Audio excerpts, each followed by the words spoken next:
Hi everyone, here again with another awesome guest to explore the topic of hunger, how to satisfy different hunger cues, what they mean, and how to connect hunger with the types of foods that we eat.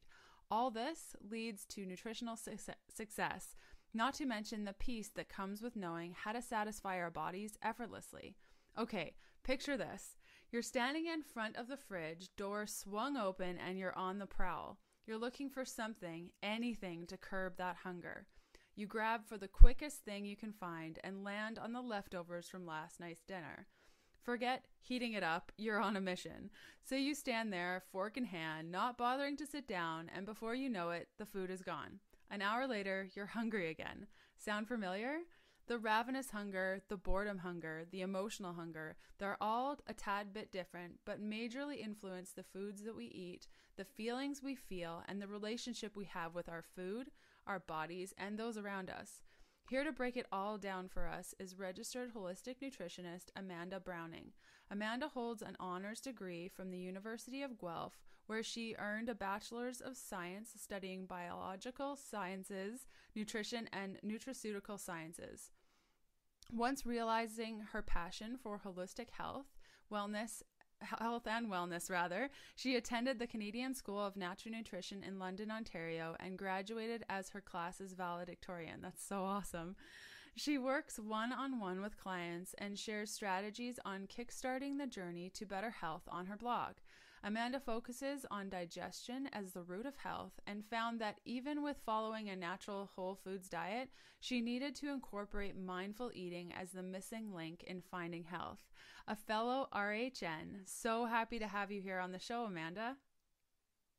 Thank you. I'm excited to be here. So let's get right down to business. Are you ready? I'm ready. Cool. So I have a bunch of questions for you. And so a lot of people, and I'm sure a lot of listeners today, have been hearing about mindful eating a lot these days. For those that don't know, what is mindful eating and why do you feel that it's important? Yeah, so mindfulness itself is really deliberately paying attention and being aware. And mindful eating is simply just that, applying it to our food. So it's really discovering not just what's going on our plates and in our bodies, but connecting the two together.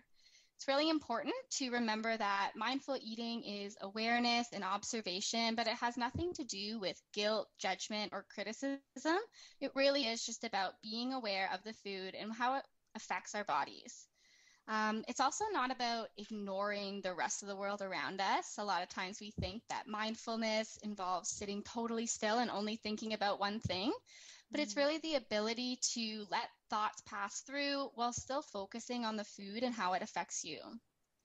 So for me, when I started to eat healthy and change my diet, I definitely noticed, of course, lots of positive changes. I had more balanced moods, better digestion, but I found that I was really not actually engaged in the eating habits I was doing. I would always overindulge. I would eat without thinking, spend a lot of time following diets that other people talked about or recommended, but I really wasn't focusing on what was working for my own body. So being able to sort of ditch that diet mentality and focusing inwards and assessing my own levels of hunger and how the food affects my body has really helped me become a healthier person. Yeah, it's really beautiful. In a previous Q&A session, we talked about, with another guest, we talked about the internal versus external wisdom. So like you said, there's so many diets out there, but it really comes to us and okay, so we've tried all these things. What actually feels good in our body? And a lot of us don't ask that question. Yeah, definitely. We can eat without even thinking about it, and then the time has passed and we don't even know much about ourselves. Exactly. So I know that I'm not the only one who has reached for food without asking myself if I'm even hungry. So how does someone identify actual hunger in their body? Yeah, so this can be a big challenge. So today we're sort of talking about different types of hunger. So according to Jan Chosen Bays, she wrote the book Mindful Eating, A Guide to Rediscovering a Healthy, Joyful Relationship with Food. There's actually 7 different forms of hunger, and I've used these to help break down mindful eating so that you can actually identify where hunger is coming from. We can experience eye hunger, nose, mouth hunger, stomach, mind, cell, and heart hunger. So with all those different things, we can sort of rate our hunger on a scale of 1 to 10, and it helps us sort of determine where hunger is coming from, and most importantly, how we can actually satisfy it. Okay, so like the example that I shared before introducing you is a classic situation that many of us experience, that ravenous hunger rather, where I got to eat right now. You just can't go another moment without eating something, whether that's because you're actually physically hungry or perhaps you're dealing with something, say, emotional. We're just not sure how to cope with those emotions, so we reach to food and that whole cycle. Can you explain the different types of hunger? You mentioned cell and eyes and what they mean. Yeah, so eye hunger is the first one, and it's one of the easier ones to understand, even if we don't think that our eyes get hungry. With Pinterest and Instagram and all the amazing food bloggers out there, we definitely don't have a shortage of eye-catching foods. So eye hunger really takes into account what the food looks like, the colors, the shapes, the sizes, how it's actually displayed in front of us. So that's why a lot of times when we're eating, if we're not looking and observing our food, the food's not going to satisfy us. The second kind is nose hunger. And for those of you who don't know, most of the taste that we actually associate with food, it comes from our sense of smell. And we can all relate to times when our nose hunger has been on the prowl. With the holidays coming up and holiday foods, we definitely have an association between the way that foods smell and how they satisfy us. A really delicious smelling meal that we've taken time to prepare is going to satisfy us a lot better than something that lacks a lot of flavor or smell. Our mouth hunger is a tricky one for us to satisfy, mostly because of all the processed foods, sugars, salts, and processed fats that we've sort of been conditioned to. And this can cause an imbalance of how our mouth really perceives flavors and textures. So with nose hunger, that's a lot of the taste, but mouth hunger is a lot more about how sweet, salty, or bitter something is, along with the textures. So I kind of like to think of it as you can be your own cooking show judge. I love watching cooking shows. And you always hear the judges talk about how something needs more acid or it needs more seasoning. And that's because they're really in tune with their mouth hunger, and they're actually identifying the different senses in their mouth that are or are not being satisfied by something. The next one, stomach hunger. This is the one that you were talking about, where you just feel so hungry. And it's that rumbling in your tummy, that growling sound that we all associate with hunger. And it can be satisfied, of course, with eating foods. But again, we've been conditioned a lot of our lives with meal times.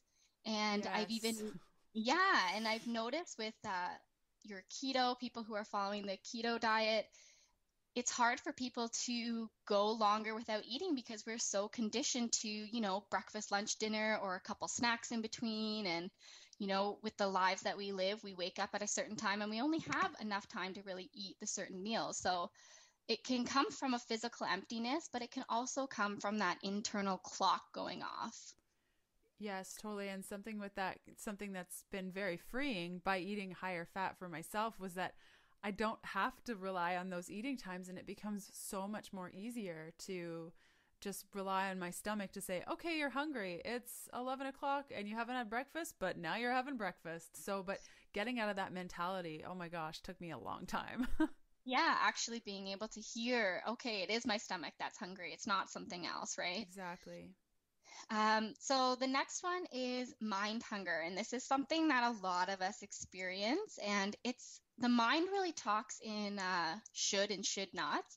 So we are influenced by, of course, society and the news and people who really provide us with the information.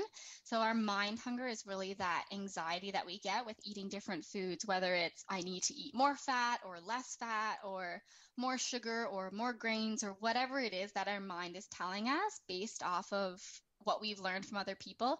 So mind hunger can be really powerful for some people and can really overwhelm them.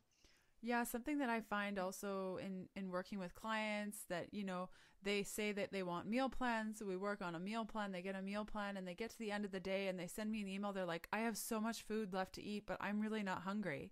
but I'm stressing out because I haven't hit my protein or my fat. And I just said, cool it. Your body knows if you're not hungry, that's okay. So that, I guess that's very much mind hungry, where they're saying, oh my gosh, I haven't had enough protein. I need to eat, but I should eat and I shouldn't. And I'm not hungry. Is that kind of what you're... Yeah, and it can lead to that anxiety about eating food and that Yeah. stress that we need to be getting away from. Mm-hmm. So the last two, so there's cell hunger, and this one is it's difficult for some people to identify, but I'm going to try to explain it easily here. I have a couple examples. So it really relates to our innate body cues that some people have really lost touch with. You can see it a lot in children or little kids who are just starting to eat, where, sometimes they eat a plate full of food and then other times they just suddenly stop after a couple bites. And that's because they're really in tune with their own body cues of when they need to stop eating and exactly what they want to eat. I'll notice little kids, they'll choose their vegetables first sometimes, but sometimes they won't. And that's really listening to their cell hunger saying what it actually needs to help thrive. The other way that cell hunger works is our being drawn towards different foods at different times of the year. So with it being colder now here in Canada, we're experiencing maybe being drawn to warmer foods or to cooking more of our meals. Whereas in the summer, maybe we are more satisfied with lighter foods, things like that. So that's an example of sort of how cell hunger works in our body. Okay, that's brilliant. Mm-hmm. And then heart hunger is the emotional eating. And the problem with heart hunger is that although we can eat to satisfy, in sort of quotation marks there, the food isn't really what the heart is hungry for. So it can be a big challenge to decide what is the heart hungry for and how can I actually give it what it needs without feeding food into the body. So it's really about separating the emotions that we feel and relying on food to get there, because no matter how sad you are, no matter how much chocolate you eat, you're still going to be sad when the chocolate is gone. Exactly. And learning how to deal with those emotions other than relying on food, because then that sets the stage for just an unhealthy relationship overall, So now you've eaten the chocolate, now you're feeling really guilty. So then you say, screw the day, I'm just going to eat whatever. And then it leads to all this other stuff. So yeah, that's the worst. I used to be really bad for that. Just exactly. Throw away the whole day.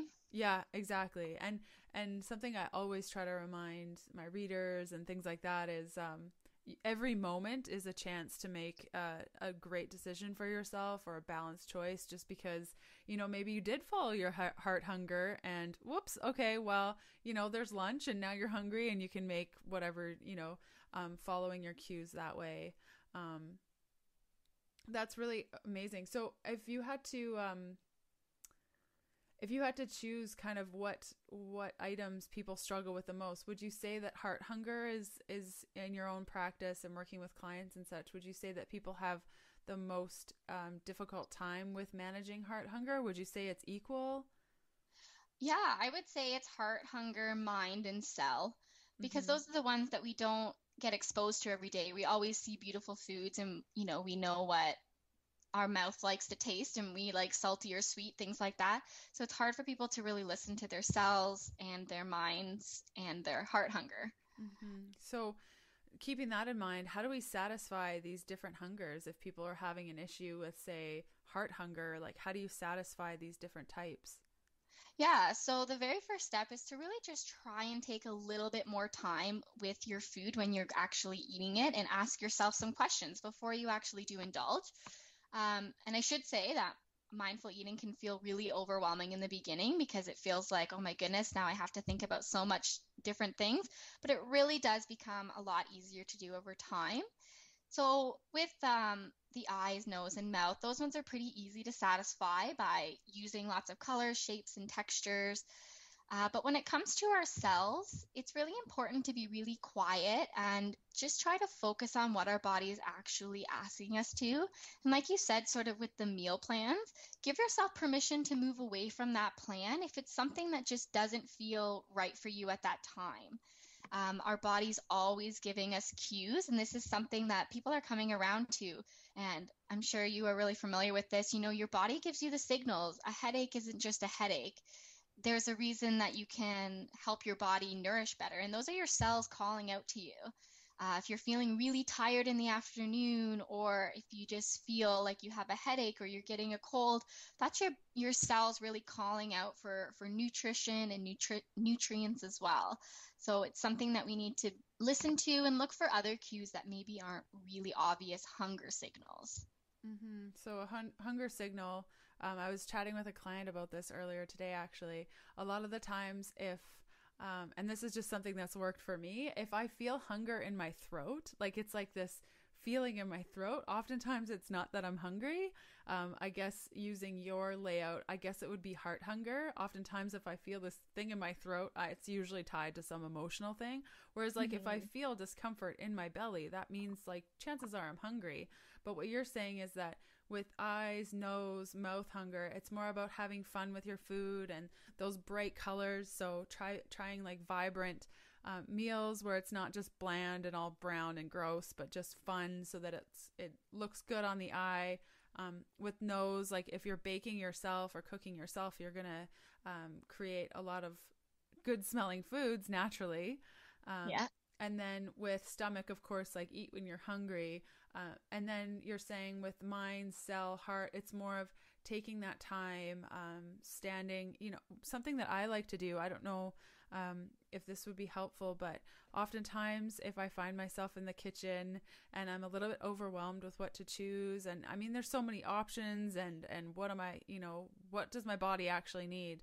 Sometimes I'll just stand there with my eyes closed for like 20 seconds, not even, and just sit there, just stand and embrace the silence and just taking your time. Like you said, it doesn't have to be a crazy amount of time that you're dedicating and a lot of thinking, even just sitting with those feelings and trying to identify, is this a stomach hunger? Am I actually hungry? Or what do my cells need? And what do I feel like?